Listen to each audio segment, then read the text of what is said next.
Biology part 109. So our item number 3, the hypothalamus. We have discussed so far in the nervous system the cerebrum, number 1, number 2 thalamus, and now we talk about number 3, hypothalamus. The hypothalamus is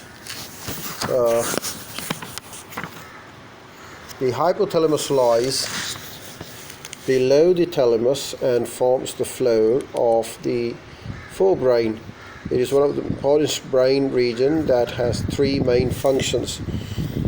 The hypothalamus provides link between the nervous system and the endocrine system. It produces a variety of hormones and other substances, cells releasing factors, and on the pituitary gland, arousing the secretion of the appropriate pituitary hormones. Number 2, the hypothalamus is a major control for all the homeostasis. It is involved in regulating the osmotic balance of the body fluid and regulating body temperature. Contains the brain centers which control hunger and thirst. Through its connection with the other parts of the brain, the hypothalamus helps to control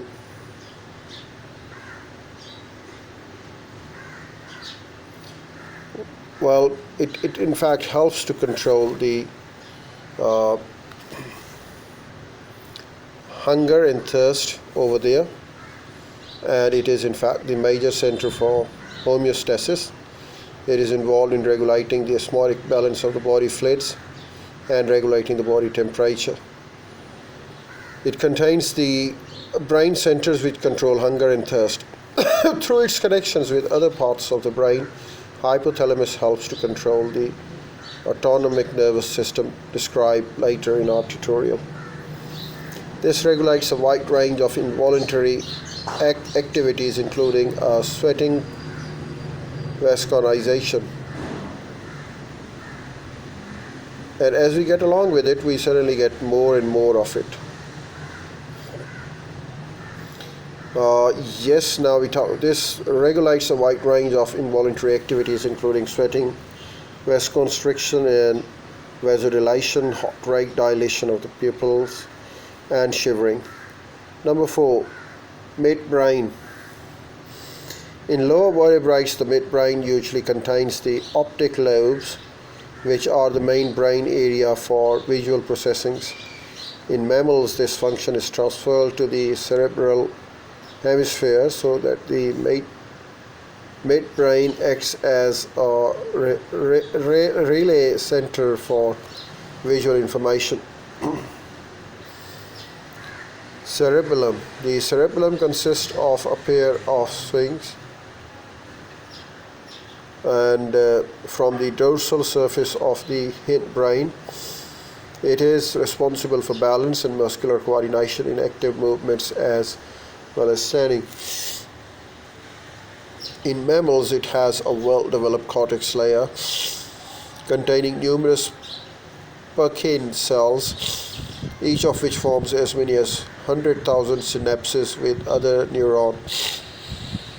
Input to the cerebellum comes from the parts of the inner came, and that's how it gets along with it. And as many as 1,000 synapses with the neuron. Input to the cerebellum comes from the parts of the inner car concerned with the balance and the muscle spindles in the body muscles, and from other parts of the brain. The voluntary movements are initiated in the cerebral hemisphere, but the cerebellum produces the detailed instructions for the execution of each movement. It simultaneously coordinates activity in the other muscles so that the body as a whole remains in balance. And output from the cerebellum passes to the motor neurons via descending tracts of the spinal cord.